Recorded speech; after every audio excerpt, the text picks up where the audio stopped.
नमस्कार, मी ललिता दीप. आपण पाहत आहात भारत न्यूज मराठी HD. सायंकाळचे 6 वाजतायत. सुरुवात करूयात बुलेटिनला. आणि सुरुवातीलाच पुण्याहून मोठी बातमी आली आहे. रुपालीताई चाकणकर यांच्या द नाईन्स हॉटेलवरून संगीता तिवारी यांनी ताशेरे ओढलेत. नमस्कार, मी पुण्यावरून संगीता तिवारी. महाराष्ट्राच्या महिला आयोगाच्या माजी अध्यक्ष रुपाली निलेश चाकणकर यांचा आणखीन एक नवीन कारनामा. महिला आयोग अध्यक्ष हे पद भूषवल्यानंतर त्यांनी केलेल्या कारनाम्यांमुळे त्यांचा CM आणि DCM मॅडमनी राजीनामा घेतला. आता यांच्याकडे रिकामा वेळ. मॅडमनी कल्याणी नगरमध्ये एका आमदाराच्या बंधूकडनं लीजवर जागा घेतली आहे आणि त्या 20,000 स्क्वेअर फूट लीजवर जागा घेऊन तिथे त्यांनी एक पब रेस्टॉरंट चालू करतायत. करीबन 60-70 करोडचा तो सगळा खेळ आहे. मी विचारू इच्छिते, ताई हे एवढे पैसे आले कुठून? म्हणजे याच्यात मी असंही ऐकलंय की तो डान्स बारवाला मुंबईचा कोणीतरी आहे, शेट्टी बेट्टी, तो आहे. त्याच्यानंतर अंडरवर्ल्ड मधला एक कोणीतरी मुजावर म्हणून आहे, तो आहे. आणि परवानगी त्यांचे पुत्र सोहम चाकणकर हे चालवणार आहेत. तेव्हा ताई, आता हेच राहिलं होतं का?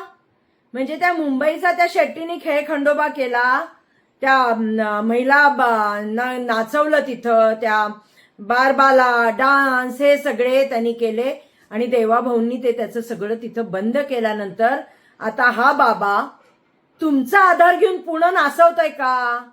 पुण्यातली पिढी बिघडवताय का? म्हणजे पहिलं महिलांना त्रास, आता आमच्या मुलांना, आमच्या तरुण पिढीला. म्हणजे काय चाललंय काय? 60 म्हणजे लोक म्हणतात 30-35 नाही, 60-70 करोडचं गणित आहे. एवढा पैसा आला कुठून? आणि तुमचे हे जर पार्टनर असतील आणि हे जर तुमच्या त्या रेस्टॉरंटला संरक्षण देत असतील तर कठीण आहे.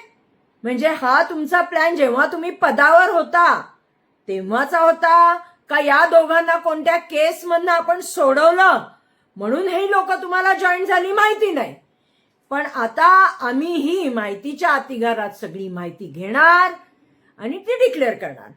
आमच्यावर खोटे गुन्हे दाखल करताना आम्ही तुमची खरी माहिती महाराष्ट्राला देतो, आम्ही तुमची खरी माहिती पुण्याला देतो की ह्या बाईंनी पहिलं तर महिला आणि आता पुण्याची तरुण पिढी बिघडवायचा कार्यक्रम ठेवलेला आहे. पण लक्षात ठेवा, आम्ही गप्प बसणाऱ्या कार्यकर्त्या नाहीये, आम्ही भिणाऱ्या बायका नाही आहोत. तुमच्या कमबॅकसाठी तुम्हाला कोणी सांगितलं असेल ना हे सगळं करा, आम्ही कुणाच्या बाला घाबरत नाही. कारण का आमचा बा आहे ना, आमचा बा डॉक्टर बाबासाहेब आंबेडकर आहे. तेव्हा तुम्ही कितीही काही केलं आम्हाला काही फरक पडत नाही. पण तुमचा हा जो डान्स बार आहे, तुमचा हा जो पब रेस्टॉरंट आहे, त्याच्या समोर येऊन आम्ही सगळे आंदोलन करू. पण तुम्हाला पुण्याची पिढी नाचवू देणार नाही, पुण्याची पिढी बिघडवू देणार नाही. जय हिंद, जय महाराष्ट्र, सेव्ह पुणे.